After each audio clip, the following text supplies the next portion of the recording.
presentar a José Luis Ferreiro, amigo por encima de todo, pero sobre todo es una persona con mucho interés en plaquetas. También ha tenido la suerte de estar trabajando con Dominique en Florida como Antonio Tello. Y yo creo que bueno, es un privilegio que pueda colaborar con nosotros en esta sesión. José Luis, cuando quieras. Muchas gracias. Bueno, primero de todo quería agradecer al grupo de Trombosis, a la organización y a los sponsors por haberme invitado. Y la charla pues va sobre el manejo perioperatorio de los antiplaquetarios. Ya veremos que en este tema pues lo que es evidencia científica pues no es que haya mucha, sino que más bien se basan en recomendaciones que se basan en el sentido común a la hora de hacer el manejo de estos pacientes.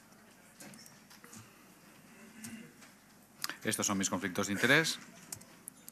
Y hablaremos, primero haré una serie de recomendaciones generales basadas, como he dicho, en el sentido común, y después ya intentaremos aportar algo novedoso sobre este tema, pues viendo cómo se manejan los nuevos agentes en este contexto, los nuevos agentes antiplaquetarios, y finalizaré lanzando una pregunta a la audiencia sobre si siempre hay que suspender el tratamiento antiagregante el tiempo que se ha recomendado. Empecemos por las recomendaciones y, a ver, bueno, ya sabemos que ¿cuánto tiempo tiene que durar la doble antiagregación en los pacientes que llevan un stent? Las guías lo dejan teóricamente bastante claro, pero algo sobre lo que en realidad no hay mucha evidencia, por no decir ninguna. Lo que dicen las guías europeas es que en pacientes con síndrome coronario agudo hay que dejar el tratamiento doble antiagregante un año independientemente del tipo de stent que se use. En los pacientes estables que reciben un stent metálico hablan de un mes. En los pacientes estables que reciben un stent recubierto hablan de entre 6 y 12 meses. ¿Qué es lo que dicen las guías americanas? En el síndrome coronario agudo dicen lo mismo, al menos 12 meses. En los pacientes que no tienen un síndrome coronario agudo y se les pone un stent metálico dicen un mes e idealmente hasta 12 meses. En los pacientes que se ponen recubierto hablan de al menos 12 meses. Como podemos ver, hay ligeras diferencias y lo que sí tenemos que ver es que lo importante de esto es que el tratamiento va a ser prolongado o se recomienda que sea prolongado en la mayoría de las ocasiones. Voy a centrar mi charla, ahora que ya estamos todos, en lo que es el manejo perioperatorio de los pacientes doble antiagregados porque tienen un stent implantado.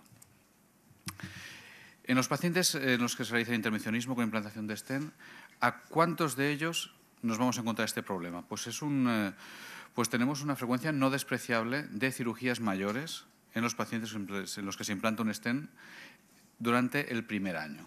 Aquí tenemos diferentes series, diferentes registros a gran escala y más o menos por sacar una media podríamos decir que aproximadamente el 5% de los pacientes a los que se les pone un stent van a tener que sufrir una cirugía mayor durante el primer año tras la implantación de ese stent. Es decir, en la mayoría de estos pacientes nos podemos encontrar un problema. ¿Por qué nos podemos encontrar un problema? Pues cuando hablamos de un stent, la complicación que da más miedo siempre pues es que ocurra una trombosis del stent. Y vemos aquí en este estudio que ha analizado diferentes predictores de trombosis del stent que el factor que más se asocia a la trombosis del stent es la discontinuación prematura del tratamiento antiagregante. ¿De acuerdo? Ahora bien, ¿qué entendemos por discontinuación prematura? No es el tema de esta charla, pero sí que adelanto que hay mucha controversia al respecto sobre que dar 12, 6 meses, sobre todo con los stents de nueva generación. Pero como digo, simplemente lanzar un globo sonda porque no hablaremos hoy de esto y de lo que sí que hablaremos es de qué hay que hacer con los antiagregantes cuando uno va a cirugía. Si hablamos de cirugía coronaria, por ejemplo, lo que se ha visto en pacientes con la evidencia que tenemos respecto a la aspirina es la siguiente. Pacientes isquémicos que van a cirugía coronaria, si comparamos el iniciarles la aspirina dentro de las 48 horas siguientes a la cirugía con no iniciársela, es decir, con esperar más, vemos, aquí tenemos esta columna de la izquierda, que todos los eventos, desde mortalidad a eventos cardíacos de cualquier tipo, todos favorecen al grupo en el que se le pone la aspirina más precozmente. Por lo tanto, ¿qué se deduce aquí? Tras cirugía coronaria, en pacientes isquémicos, hay que reiniciar la aspirina lo antes posible. Si vemos no antes, si vemos no después, sino que vemos el antes, los pacientes que reciben aspirina preoperatoria y no se les suspende durante más de 5 días, que eso hay algún centro todavía que hace estas cosas, pues lo que vemos es que hay un beneficio en la mortalidad. Es decir, pacientes coronarios que van a cirugía de vascularización, no hay que quitarles la aspirina y hay que reiniciársela lo antes posible. ¿Qué es lo que pasa, por ejemplo, con los pacientes que están recibiendo doble antiagregación y uno de esos fármacos pues, es una tienopiridina? Pues estos pacientes no eran solo pacientes, aquí hay diferentes estudios de pacientes que no iban solamente a cirugía coronaria, sino que iban a cirugía mayor en general. Y lo que vemos es que el discontinuar las tienopiridinas pues, genera un aumento de eventos muy importante. Así pues, ¿qué es lo que tenemos que hacer?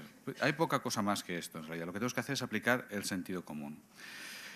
Si un paciente sabemos que va a necesitar cirugía, pues nos tenemos que plantear si tenemos que ponerle un stent. A lo mejor no se lo tenemos que poner. A lo mejor el paciente tiene que ir a cirugía o tiene que ir con tratamiento médico.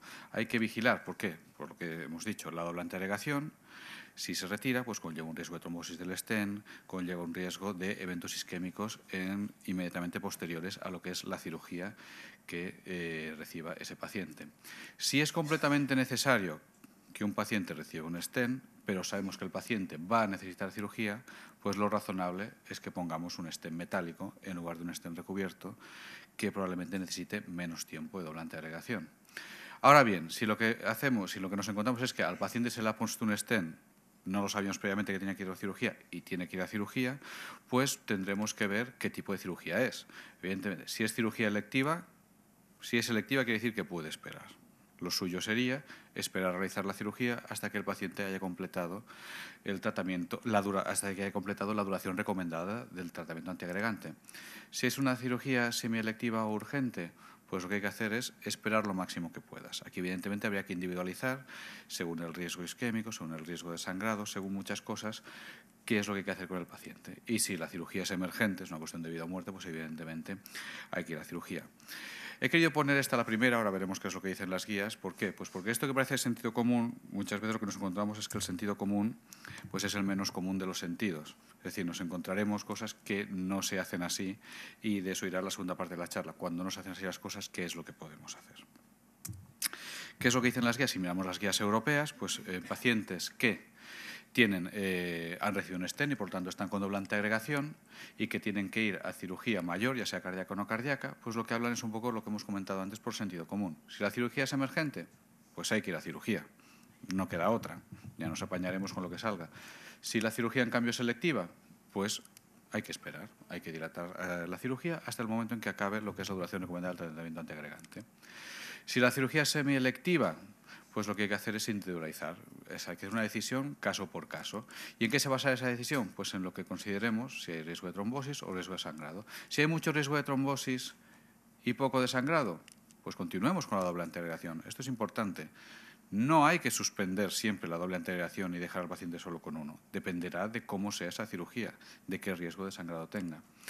Si estamos en un segmento intermedio y no queremos mojarnos mucho, pues continuemos con aspirina y paremos el clopidogrel. Si el riesgo de sangrado es excesivo y el riesgo de trombosis bajo, pues paremos las dos cosas. Esto es lo que dicen las guías europeas de revascularización. Ahora bien, ahora quiero presentar aquí un documento que me gusta mucho, que lo realizó, es un consenso de expertos entre los que participaron del grupo de trombosis de la Sociedad Europea de Cardiología. Salió el año pasado y lo que habla es un poco más en general, no solo de pacientes con doble antiagregación debido a un stent, sino pacientes con antiagregación en general. Nos vamos a detener un minutito aquí y vamos a ir comentario por comentario, que yo creo que tiene bastante sentido común todas las recomendaciones que hacen. Paciente que va a cirugía menor. No paremos el tratamiento antiagregante. No es en absoluto necesario porque el riesgo de sangrado es bajo. Si las cosas son más complicadas, pues bueno, pues lo que habría que hacer es una consulta multidisciplinar, evaluar muy bien el riesgo de sangrado, el riesgo de trombosis. Es decir, hay que ir caso por caso. Los pacientes que van a una cirugía mayor y, por ejemplo, están recibiendo aspirina como prevención primaria, ya sabemos que hay discusión sobre si la aspirina como prevención primaria tiene alguna eficacia o no. Por lo tanto, evitemos cualquier riesgo. Separa la aspirina 5 días antes de la cirugía. En pacientes que están recibiendo aspirina porque ya sean porque han tenido como prevención secundaria, como porque han tenido eventos cardiovasculares, tienen enfermedad coronaria demostrada, pues entonces lo que habría que hacer es no suspender la aspirina. Hay que continuar con la aspirina, si recordamos la diapositiva que hemos puesto antes, porque realmente previene de tener eventos isquémicos posteriores a la cirugía.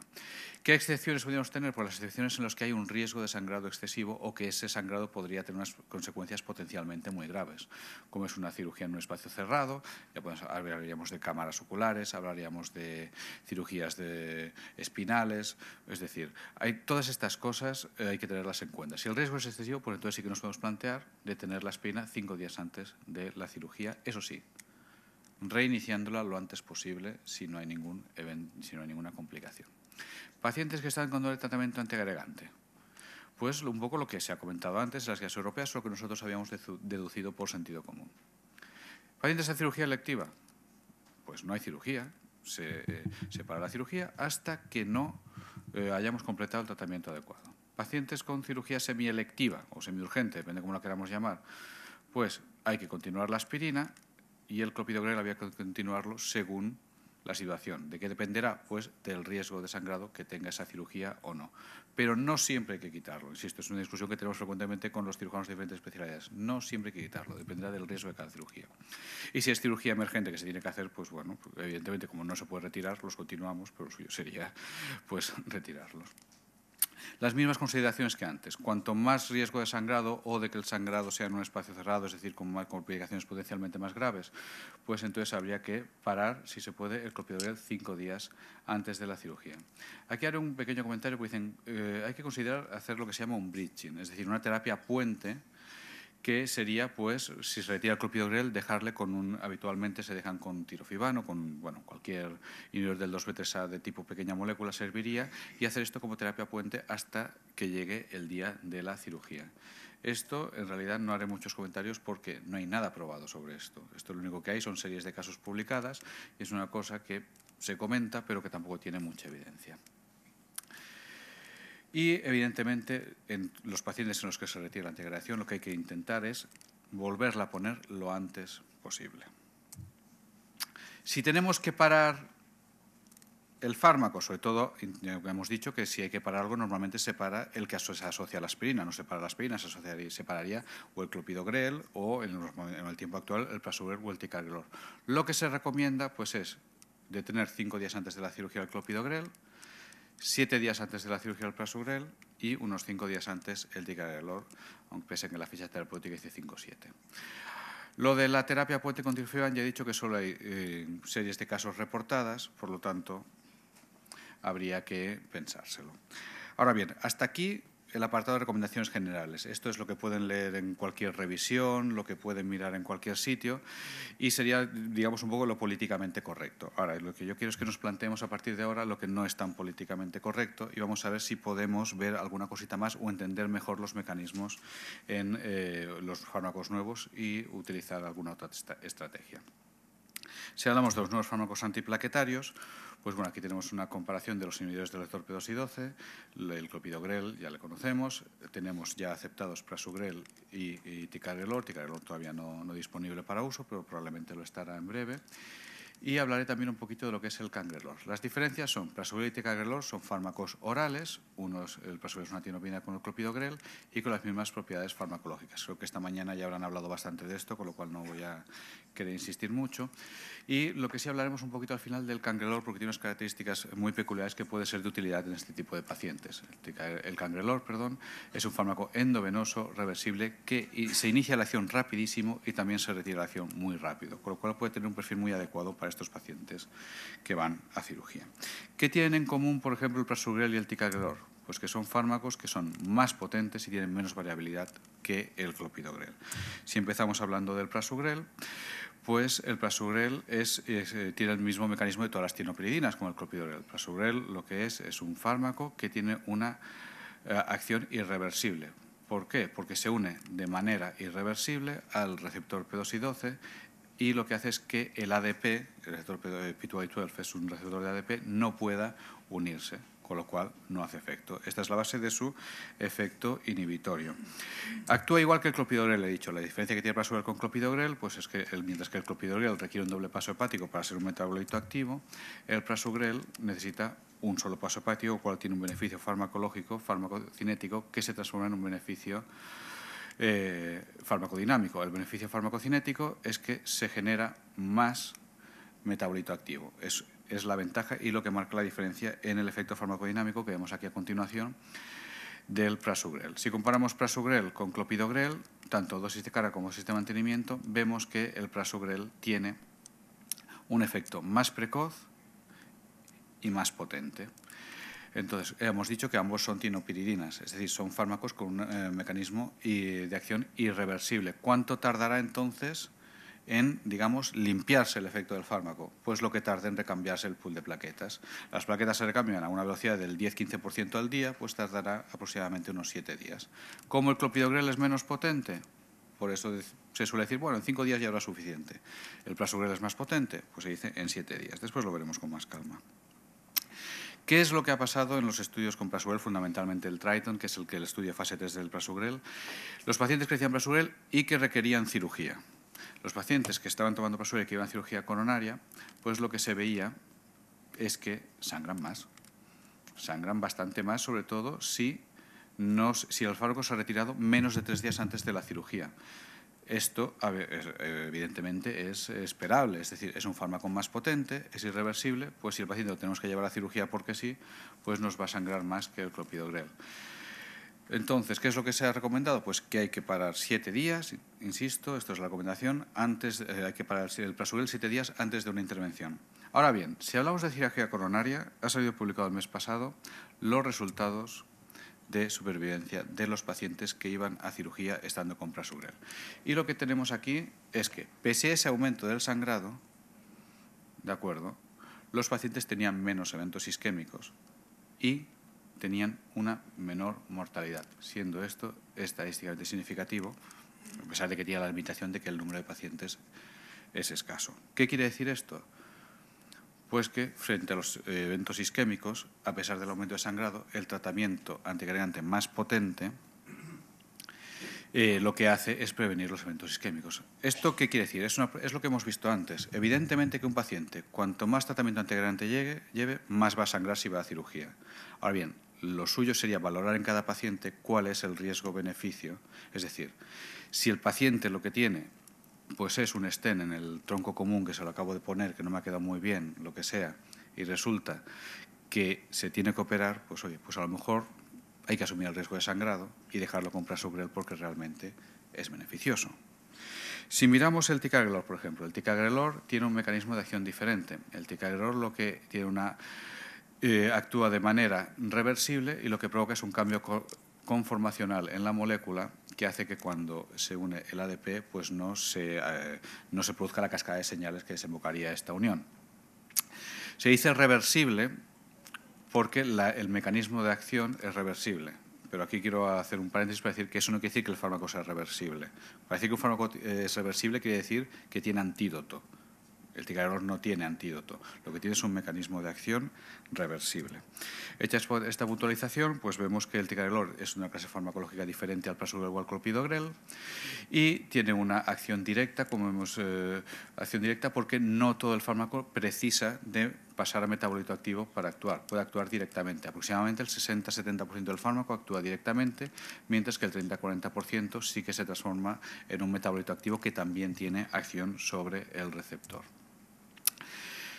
Entonces, si miramos las características farmacodinámicas de ticagrelor comparado con clopidogrel, ticagrelor es la gráfica de arriba, no creo que nos salgan los colores, la gráfica de medio es clopidogrel. Lo que vemos es que el ticagrelor, al igual que el prasugrel, tiene un beneficio en cuanto a que actúa más rápido y actúa de una manera más potente que si lo comparamos con clopidogrel. Ahora bien, como hemos dicho, tiene un mecanismo de acción reversible, es decir, no requiere del recambio del pool plaquetario para dejar de tener efecto, con lo cual se supone que lo que es el offset, es decir, el dejar de tener efecto, sería más rápido. Si vemos qué es lo que sucede en estudios que se han hecho como estudios farmacodinámicos, pues lo que vemos es que en realidad hasta el tercer día aproximadamente el nivel de inhibición plaquetaria no es comparable de los pacientes que tenían ticagrelor con los que tenían clopidogrel. Y no quiere decir eso que no tenga, sino que se irá elevando más progresivamente. ¿Por qué digo esto? Porque hay gente que tiene el concepto erróneo de que cuando se habla de que no, es un fármaco reversible y que la vida media pues son unas 10-12 horas, lo que sea, pues entonces a las 24 horas ya no tiene efecto. No, esto no tiene nada que ver. Aquí se demuestra claramente que es un fármaco con una microinhibición reversible, pero tiene una inhibición potente, tiene metabolito activo que dura más, el recambio no es tan rápido, con lo cual necesitamos esperar un mínimo de entre 3 y 5 días para que se haya eliminado el efecto. Esto se ha visto en los pacientes del estudio Pleito, del estudio de fase 3 en el que se evaluó el ticagrelor, que iban a cirugía. Si comparamos, en azul están los que habían recibido ticagrelor, en rojo los que habían tomado clopidogrel, los pacientes en los que se realizaba cirugía coronaria, hasta el 5.º día no tenían menos sangrados el grupo de ticagrelor. En los días previos tenían más sangrados el grupo de ticagrelor, pero es lógico, es un fármaco más potente y que hasta que su efecto farmacodinámico no empieza a descender, pues no obtenemos el beneficio. De ahí ha salido la recomendación de que si el paciente está con ticagrelor y tendría que ir a cirugía, pues habría que esperar un mínimo de unos 5 días para poder realizarla. Ahora bien, en estos pacientes isquémicos que iban a cirugía coronaria, lo que se vio también es un beneficio en cuanto a los eventos isquémicos y en cuanto a la mortalidad del tratamiento con ticagrelor. Es exactamente lo mismo que con prasugrel.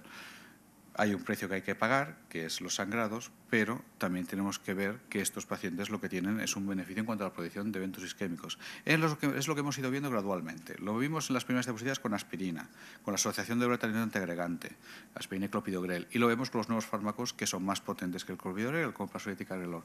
Protegen más frente a los eventos isquémicos, el problema es que dan más sangrados. ¿Esto qué quiere decir? Hay que evaluar paciente por paciente qué sería lo más beneficioso. Dije antes que hablaría del cangrelor. ¿Y por qué? Pues porque estamos hablando de cirugía y el cangrelor pues, tiene unas características que son muy atractivas para hacer lo que hemos dicho antes, la terapia puente. El cangrelor es un análogo de ATP, también es reversible, de acción directa, es endovenoso y tiene una vida media extraordinariamente corta. Su inicio de acción es muy rápido. Rapidísimo. De hecho, a los 30 minutos ya se ha llegado al máximo. Y la función plaquetal se recupera en 60-90 minutos gracias a esta vida media corta, a esta vida media tan corta que tiene. Si vemos estudios farmacodinámicos, vemos que la inhibición de la agregación plaquetar es muy rápida y que se recupera en unos 60-90 minutos. Esto lo hace un fármaco atractivo para utilizar como terapia puente en pacientes que uno cree que necesitan doble terapia antiagregante, pero que quiere retirar el fármaco oral porque le da miedo el riesgo de sangrado. Pues mientras esperamos a que se elimine el fármaco oral, se puede dejar este fármaco que se podría retirar incluso 2 horas antes de la cirugía y operar con más calma.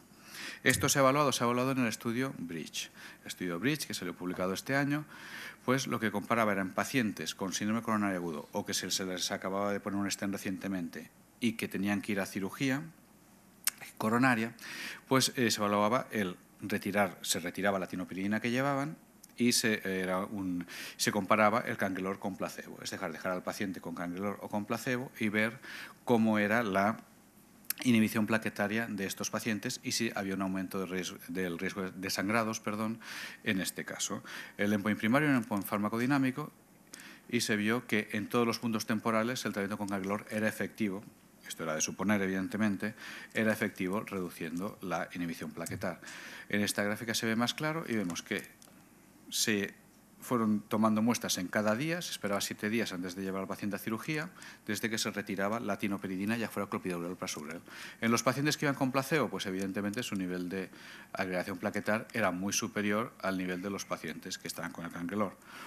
El día de la cirugía, los pacientes que no llevaban nada, o que llevaban placebo, estaban igual, se retiraba la infusión del cangrelor y en unas 2 horas recuperaban la función plaquetar. Y esto conllevó que los pacientes no tuvieran más aumento de sangrado durante la cirugía. Es decir, el cangrelor todavía no está aprobado, ya sabemos que en síndrome coronario agudo no ha salido todavía en los estudios, hay otro en marcha que es el Champion Phoenix, pero se está planteando por la FDA aprobarlo como uso compasivo en este tipo de pacientes. Por eso quería comentarlo porque puede ser interesante. Y ahora vamos a intentar dar algo novedoso a la charla. Es decir, ya hemos visto cómo actúan los nuevos antiagregantes y mi pregunta es, hemos dicho, clopidogrel espera 5 días, si crees que hay que esperar. Prasugrel espera 7 días. Ticagrelor, unos 5 días. ¿Siempre hay que suspender el tratamiento antiagregante el tiempo recomendado? Lo políticamente correcto sería decir que sí, pero yo tengo mis dudas. ¿Por qué?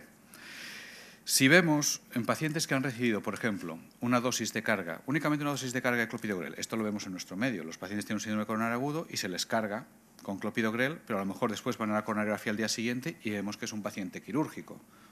No recibirá ninguna dosis más, pero lo que se hace, al menos en mi hospital, pues es que el cirujano no lo opera nunca antes de los 5 días, salvo que sea una cosa emergente.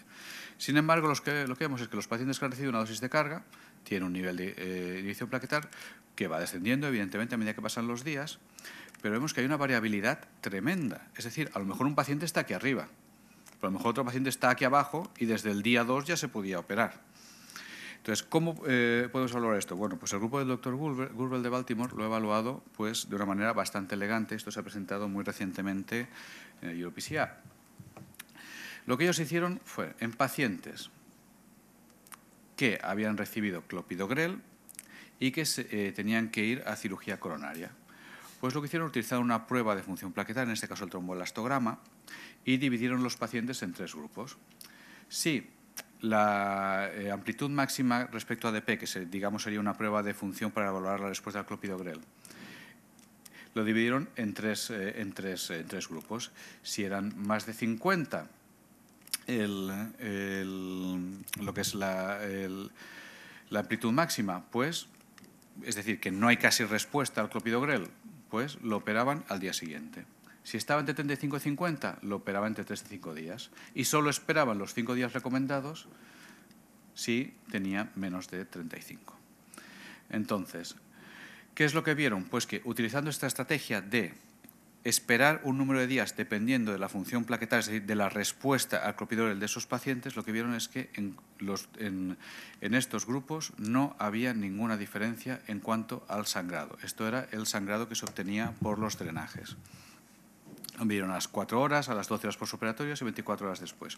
Utilizando, digamos, una estrategia individualizada basada en los test de función plaquetar, pues lo que vieron es que el paciente podía esperar menos.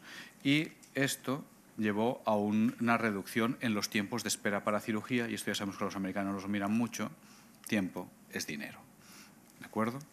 Ahora bien, ¿se puede recomendar esto? Pues no, esta es una primera experiencia, evidentemente hay que investigar mucho más, pero sí que me gustaría pues, que se plantearan que no todos los pacientes, a lo mejor lo suyo sería hacer lo que dicen las recomendaciones. Hay que saber individualizar. ¿Por qué? Porque no le sirve la misma talla a todo el mundo. Cada paciente puede necesitar una estrategia diferente, un tratamiento diferente, que es lo que se llama un tratamiento individualizado. ¿Por qué? Pues porque cuando hablamos de inhibición plaquetar siempre hay que valorar lo siguiente. Cuanto más riesgo de eventos isquémicos, hay menos riesgo de sangrado. Pero si vemos aquí a la derecha, cuanto más riesgo de eventos desangrados, hay menos riesgo de eventos isquémicos. Tenemos que intentar colocar a todos los pacientes aquí, ya sea para iniciar un tratamiento, ya sea para retirarlo. Y recordar, pues bueno, que evidentemente cuanto menor es el riesgo de sangrado, mayor es el riesgo de eventos isquémicos. Hay que saber ponderar estos dos riesgos en todos los pacientes. Como conclusiones, pues me gustaría decirles que básicamente cuando hablamos del manejo perioperatorio de los antiagregantes, lo que hay que utilizar es el sentido común, sobre todo los pacientes con stent y sobre todo si son stents recubiertos, que ya sabemos que hay que aguantar más tiempo la terapia. Insistir en que si un paciente va a ir a cirugía electiva, que se espere. Si es selectiva, puede esperar. Si es semilectivo urgente, esperar lo que sea posible e individualizar los riesgos en cada paciente para decidir si retiramos un fármaco o si retiramos 2. Si va a cirugía urgente, pues no queda más que ir a cirugía, rezar y ya veremos qué pasa. Si son cirugías de bajo riesgo, insisto, hay que intentar mantener la doble terapia siempre que se pueda. Los cirujanos, evidentemente, se van a intentar negar, pero no hay duda del beneficio en cuanto a prevención de eventos isquémicos. Si no se puede mantener los dos, al menos hay que intentar mantener la aspirina. Esto se relaciona con mortalidad, insisto. Por lo tanto, salvo en casos de riesgos de sangrados extremadamente altos, hay que intentar mantenerla. Si hay que suspender, el fármaco acompaña a la aspirina, que es un inhibidor del P2A12. Como regla general, ya hemos dicho, el clopidogrel hay que esperar 5 días, prasugrel 7 y ticagrelor 5. Ahora bien, quiero que se quede con la inquietud de pensar que a lo mejor valdría la pena que cada paciente lo hagamos de una manera diferente y para ello los test de función plaquetar podrían ayudar a individualizar ese tratamiento. Muchísimas gracias por su atención. Muchas gracias, José Luis, por la brillante exposición. Yo me quedo con tus diapositivas en el CD que me den y a partir de ahora pues eso aplicaremos, incluso las reflexiones. Bueno, yo espero que haya preguntas en la audiencia y hay una de Álvaro. Hola, me ha encantado la exposición, pero tengo una pregunta, si pudieras matizar, y bueno, una crítica, no, un comentario a los test de agregación. La pregunta es, nosotros tenemos un protocolo muy parecido a lo que dices tú en el hospital para no quitar la aspirina en según pacientes, las cirugías de bajo riesgo o alto riesgo de sangrado, de complicaciones, que has dicho, cirugía en espacios cerrados o cirugía de alto riesgo. ¿Podrías matizar un poco las cirugías? Por ejemplo, llama la atención que las cirugías de próstata haya que quitar, que son de mucho más alto riesgo de sangrado. ¿Podrías especificar un poquito cuáles son unas y otras? Y dos, me hace gracia que estamos todo el día criticando que los test de agregación plaquetar no sirven para nada, pero en todos los estudios y en todas las charlas que he visto aquí salen test de agregación para justificar una actitud u otra. Entonces, tú, que eres un experto en test de agregación, tenemos aquí a Antonio Tello también, me gustaría que, hombre, dijeras, no puedes decir que te puedes apoyar en ellos, porque incluso las guías dicen que no se debe, pero luego todos recurrimos a los test de agregación. Bien. Bueno, yo matizaría lo de que las guías dicen que no se deben. Lo que dicen las guías es que no se deben utilizar de rutina. Dicen que no se deben utilizar de rutina, pero que se pueden utilizar, creo que la frase es, if testing may alter management of the patient. Es decir, si creemos que el resultado de los test pueden alterar el manejo del paciente. Maybe consider, es correcto. Entonces, yo lo que diría es lo siguiente. Yo creo que ahora mismo no hay evidencia, yo estoy de acuerdo con las guías en que no hay evidencia de que las tengamos que utilizar rutinariamente y que solo en casos muy seleccionados deberían hacerse.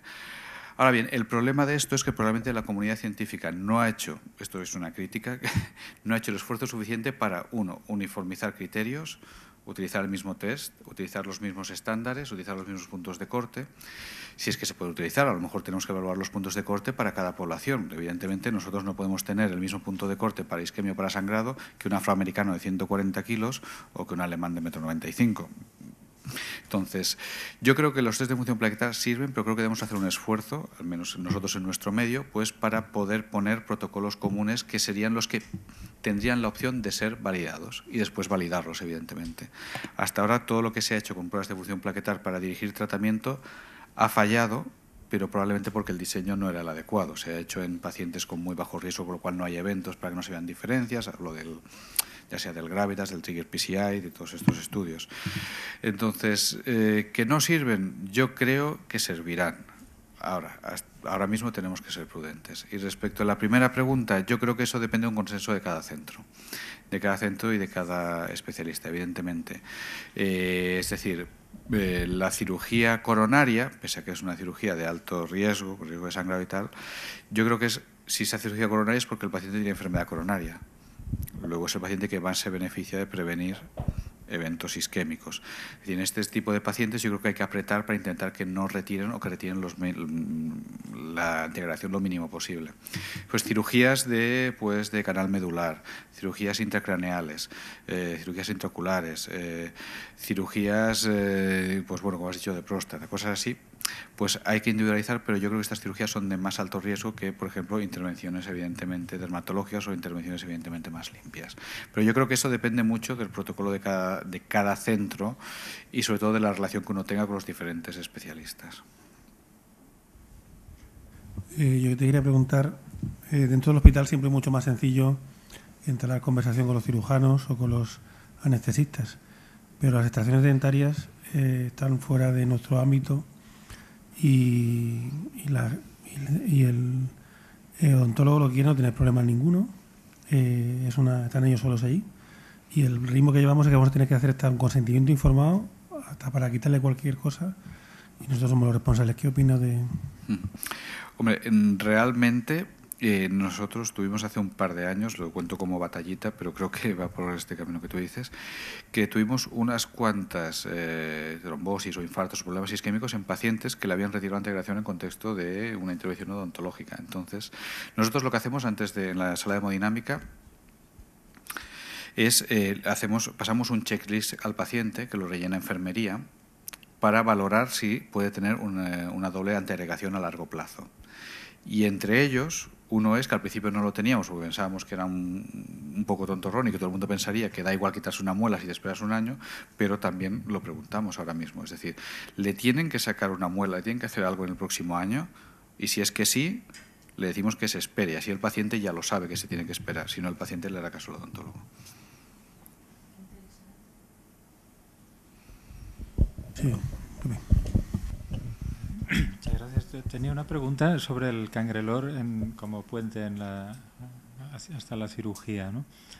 A priori es una hipótesis, una idea muy lógica y muy atractiva, ¿no? Pero la pregunta es que hemos visto otros fármacos antitrombóticos que cuanto más corto tienen el efecto, más fácil es que tengan un efecto rebote cuando lo suspendes. Yo no sé si con el cangrelor, ¿cuál es la experiencia sobre esto, si la conoces? Yo, experiencia personal, pues lo único que he hecho ha sido que cuando yo estaba en Estados Unidos yo me hacía los test de fundido plaquetar del estudio Bridge. Entonces, lo que se ha visto es que al menos en el estudio Bridge no había efecto rebote en cuanto a eventos isquémicos. Lo que pasa es que, claro, la población de pacientes es muy pequeña, con lo cual no se podrían encontrar diferencias significativas, pero sí que es cierto que el efecto rebote suele ser superior en los fármacos con vida media corta. En este caso en concreto, pues no lo sabemos porque no se ha hecho nada a la escala suficiente para valorarlo. Al menos repercusión en eventos en este estudio no se vio, es lo único que puedo comentar.